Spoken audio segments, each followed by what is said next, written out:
question about climate and transport. We know that in Scotland transport is the most rapidly growing source of climate emissions. My question is, can we rely on public transport alone, or will the panel members comment on whether actually we need greater disincentives to driving in the form of road charging, congestion charging, greater bridge tolls, if we're actually going to tackle emissions from the sector?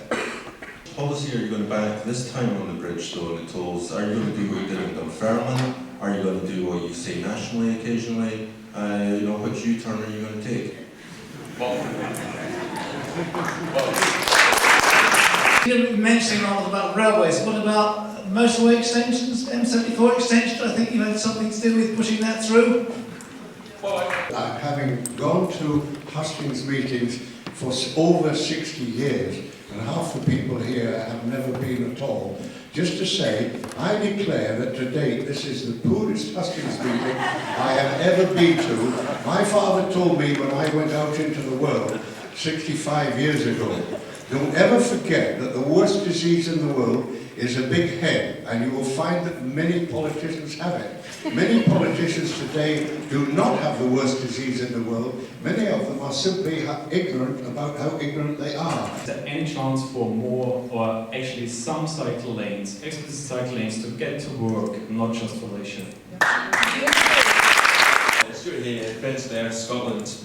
I'm wondering what each of the parties propose in terms of targets for reducing greenhouse gas emissions, both over this term of Parliament and in the long term, and how they're going to do that without increasing the amount of fuel poverty in Scotland. Okay, so I want to understand what kind of public communications this panel is going to make, so that, for instance, of the 12 tonnes of carbon dioxide that Scots use per head per year, the 1 tonne that's spent on clothing, what initiatives are you going to do to reduce that? We need to get to 1 tonne, as Mumbai says, probably by 2030, so it's a huge reduction, and huge public statements need to be made, and hugely shown.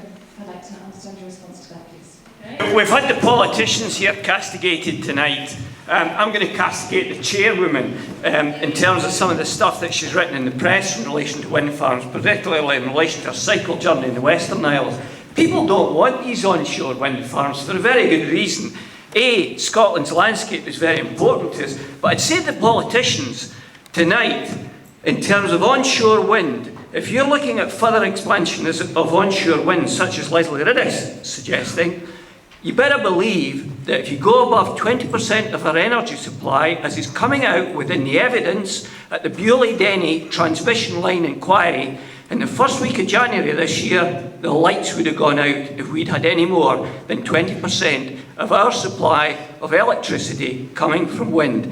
That is the reality. And this comes from former board members in the transmission industry who actually know what they're talking about in relation to electricity supply.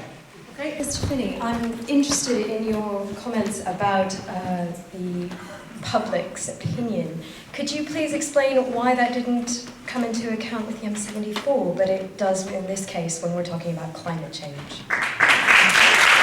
We talked earlier about engaging the public, and we all know that we engage most with the things around us. So can the parties, all representatives of the parties, tell us what they intend to do to improve urban green space, both for people and their health, and the environment and wildlife? There was also a The question is, how will the panel protect Scotland's species and habitats in the next term, in the marine environment?